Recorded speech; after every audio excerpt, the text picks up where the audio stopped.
Bin yang ditulis oleh Imam Nawawi.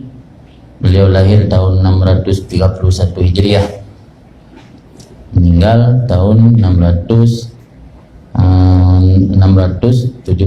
Hijriah, berumur sekira-kira 45 tahun.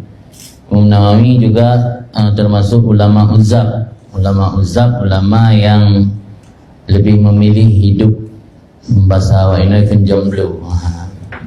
Karena pada ulama uzab termasuk Imam Az-Zahabi, termasuk At-Tabari, pengarang kitab tafsir At-Tabari, termasuk ulama dari kalangan Nahu yang berpaham Mu'tazilah itu Zamakhsyari, dan termasuk Imam Nawawi. Sehingga salah seorang ulama Suriah yang bernama Syekh Abu Uddah menulis satu kitab yang menceritakan tentang beberapa ulama yang memilih hidup menjomblo karena mengutamakan ilmu. Ulama uzab alladzina asarul ilma 'ala zawaj. Ulama-ulama yang hidup menjomblo yang lebih mengutamakan ilmu ketimbang kahwin.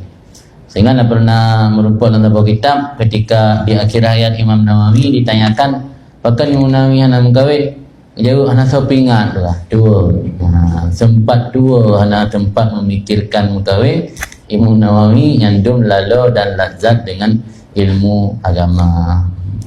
Jadi kan anak pengin kahwin, dua anak tinggal. Karena anak kepingat. Nampak kisah tentang sosok Imam Nawawi yang menulis kitab Minhajut Talibin. Kemudian beliau juga memiliki banyak karamah-karamah, dan beliau juga pernah menjabat wali kutub. Wali kutubnya Sultan Aulia, pemimpin seluruh wali-wali yang ada di dunia. Setiap meninggal satu orang digantikan oleh yang lain. Imam Nawawi menduduki jabatan wali kutub selama 3 tahun 4 bulan.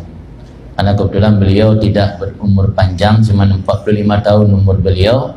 Banyak kitab-kitab yang beliau tulis tidak sempat diselesaikan. Contoh seperti Al-Majmu', kitab tahqiq, kitab daqaiq, banyak kitab-kitab tidak sempat diselesaikan karena keburu wafat. Lebih cepat dicop pulang di Allah. Memang kemenan hikmat dari Allah. Urung-urung yang good biasanya lebih cepat meninggal. Dalam hikam ini tulis ujilat maniyatuh. Urung-urung yang memiliki kebaikan kadang-kadang ujilat maniyatuhu, dipercepat kematiannya. Bagah ucap pulang. Kali dia dah kata ulama-ulama saleh, bagah meninggal, bagah nuwa Allah. Memang dunia asyik menuju kepada dunia akhir yang timbul fitnah berbagai macam tu. Disebab sahaja hikmat dia Allah Ta'ala, urung-urung yang jeroh-jeroh yang bagah ucap pulang. Karena memang dunianya asyik menuju kepada hancur dan berakhir dengan kiamat dunia. Jadi yang perlu sampaikan, kitab yang kita pelajarinya ditulis oleh seorang ulama besar, sosok yang merupakan manusia pilihan. Beliau adalah waliullah, wali kutub, bukan manusia biasa.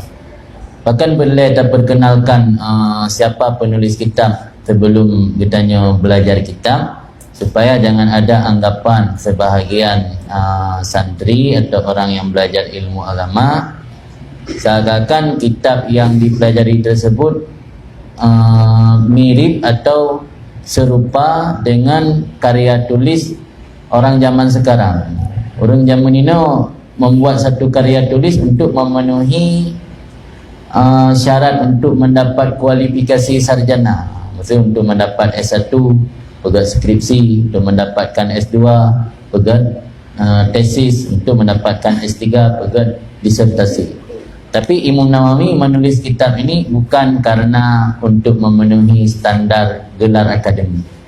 Beliau tidak mengharapkan gelar akademik, tapi beliau menulis murni karena ikhlas karena Allah Ta'ala. Maka karena keikhlasan beliaulah terbukti sampai hari ini kitab tersebut masih dipelajari. Padahal beliau wafat tahun 676 Hijriah. Berarti berapa abad? Berabad ke-7, akhir abad ke-7 beliau wafat. Sekarang abad ke-14, berarti sudah 7 abad yang lalu. Kira-kira lebih kurang 7 abad yang lalu kitab Minhaj ditulis. Sampai hari ini masih ada orang yang mempelajarinya.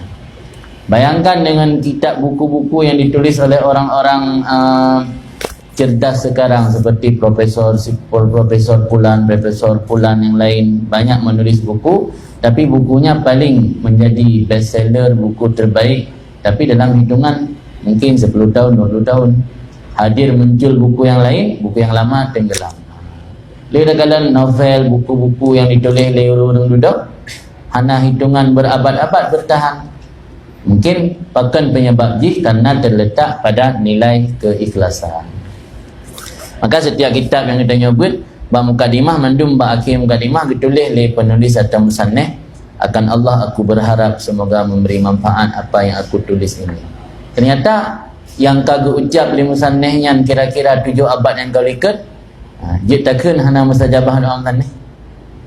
7 tahun yang kau ikut kau ucap sampai orangnya mentang manfaat kitabnya, sampai orangnya mentang dipelajari oleh orang-orang penuntut ilmu, bukan hanya di Aceh, seluruh Nusantara, bukan hanya seluruh Nusantara, malah di Timur Tengah sendiri, negeri-negeri Arab, negara-negara Arab manapun masih mempelajari kitab Minhaj. Tentu yang sepaham Ahlussunnah lagi kitanya.